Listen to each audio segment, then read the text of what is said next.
نحمده ونصلي على رسوله الكريم اما بعد۔ ترجمے والے قرآن پاک کا صفحہ نمبر 972، 26واں پارہ سورہ ذاریات، پہلا رکوع، آیت نمبر 15 تا 23۔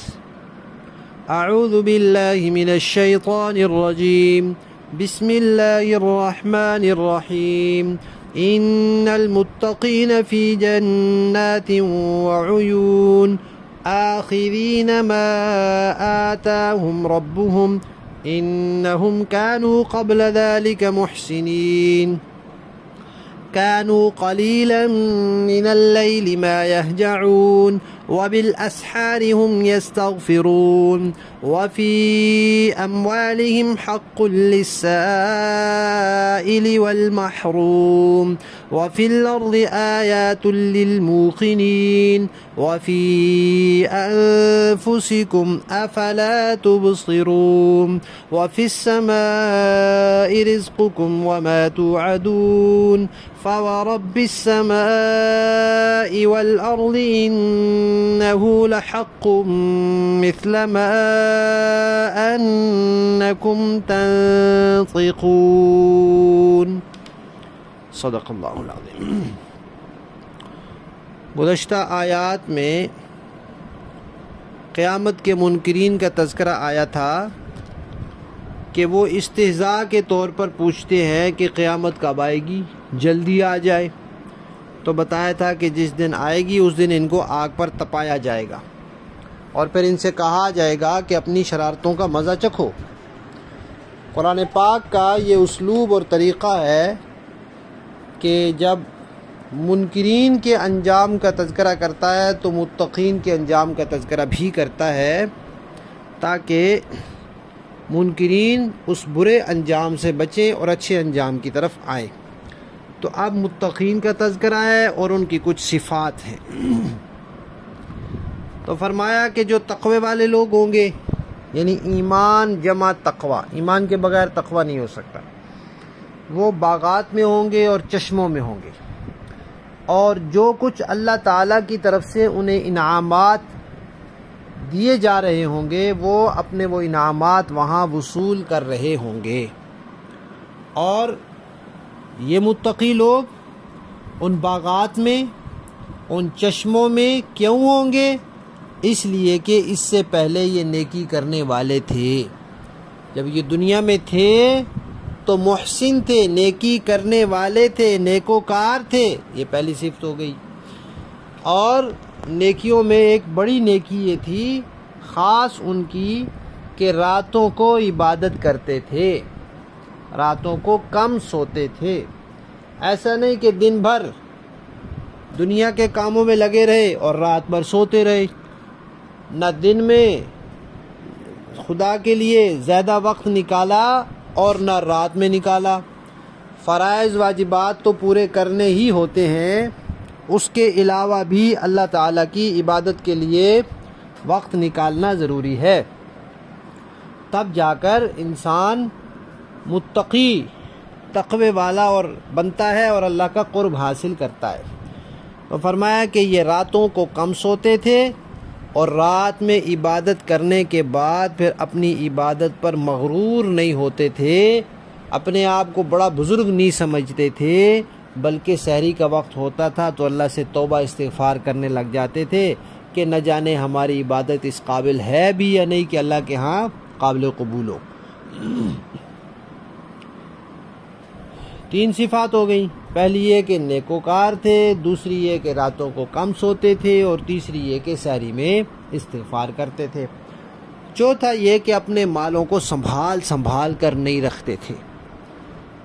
مستحقین تک پہنچاتے تھے، زکوٰۃ بھی دیتے تھے، اس کے علاوہ بھی خرچ کرتے تھے، اور ضرورت مند اپنی ضرورت کا اظہار کر دیتا اور واقعتاً وہ ضرورت مند ہوتا تو ایسے سوال کرنے والے کو بھی دیتے تھے، اور ایسے ضرورت مندوں کو بھی تلاش کر کے دیتے تھے کہ جو ضرورت مند تو ہوتے تھے لیکن عزت نفس کی وجہ سے، غیرت کی وجہ سے، شرم کی وجہ سے کسی سے سوال نہیں کرتے، ان کو بھی۔ اور یہاں حق کا لفظ فرمایا کہ انسان کے پاس جو مال ہوتا ہے وہ اللہ کا دیا ہوا ہوتا ہے،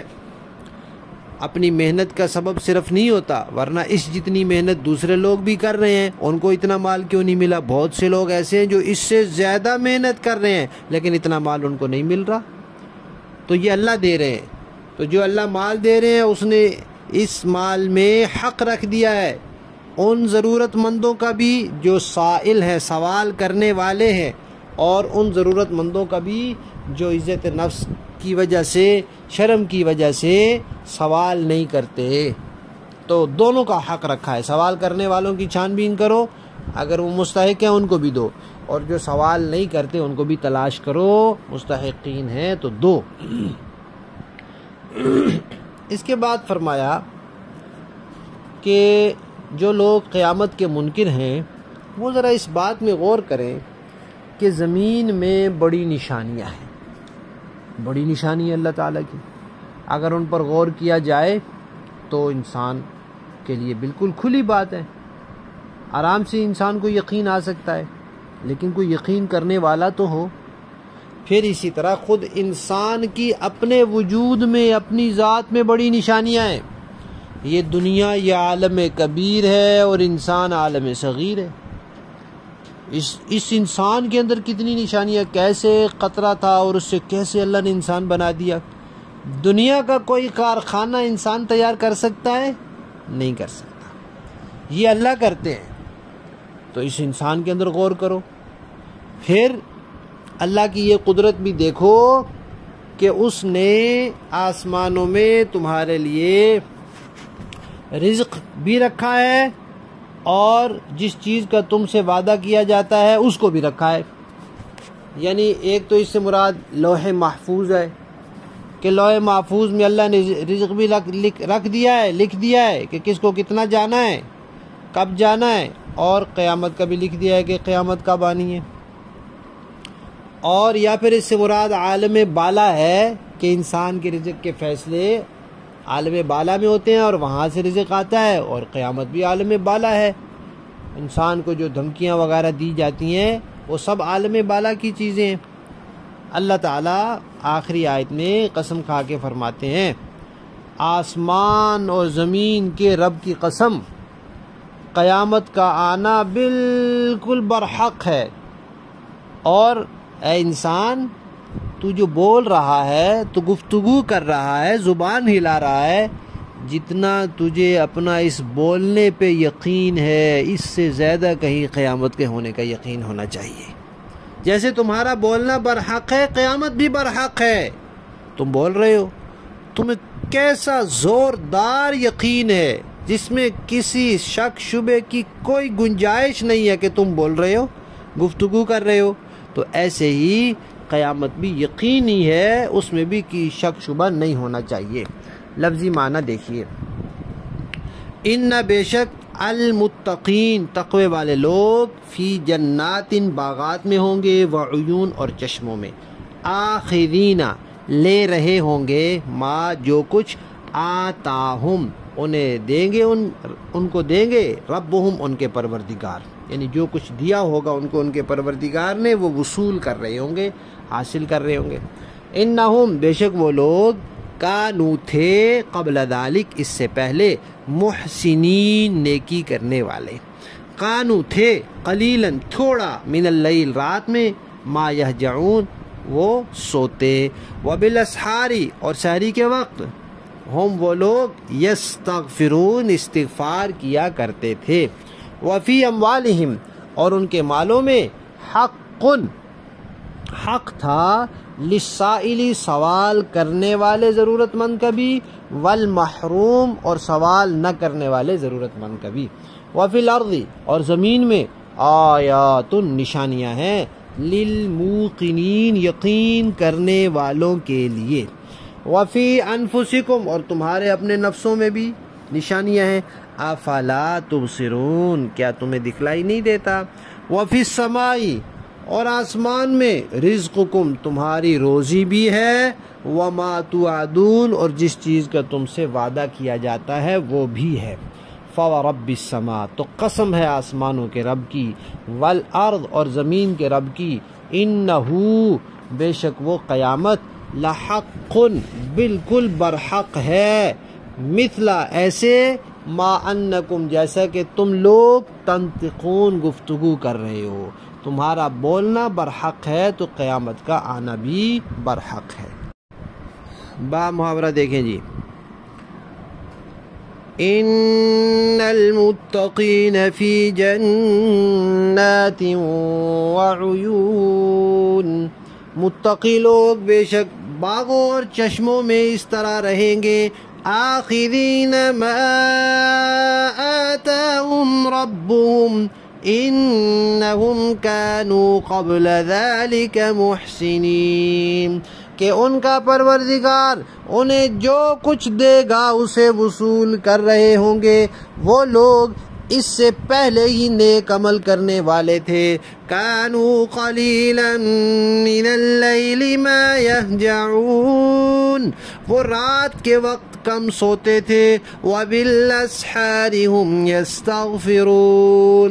اور سحری کے اوقات میں وہ استغفار کرتے تھے، وفی اموالہم حق للسائل والمحروم، اور ان کے مال و دولت میں سائلوں اور محروم لوگوں کا باقاعدہ حق ہوتا تھا، وفی الارض آیات للموقنین، اور ان کے لیے جو یقین کرنے والے ہوں زمین میں بہت سی نشانیاں ہیں، وَفِي أَنفُسِكُمْ أَفَلَا تُبْصِرُونَ، اور خود تمہارے اپنے وجود میں بھی بہت سی نشانیاں ہیں، کیا پھر بھی تمہیں دکھائی نہیں دیتا؟ وَفِي السَّمَاءِ رِزْقُكُمْ وَمَا تُوعَدُونَ، اور آسمان ہی میں تمہارا رزق بھی ہے اور وہ چیز بھی جس کا تم سے وعدہ کیا جا رہا ہے۔ فَوَرَبِّ السَّمَاءِ وَالْأَرْضِ إِنَّهُ لَحَقٌّ مِثْلَ مَا أَنَّكُمْ تَنطِقُونَ، لہذا آسمان اور زمین کے پروردگار کی قسم، یہ بات یقیناً ایسی ہی سچی ہے جیسے یہ بات کہ تم بولتے ہو۔ صدق اللہ العظیم۔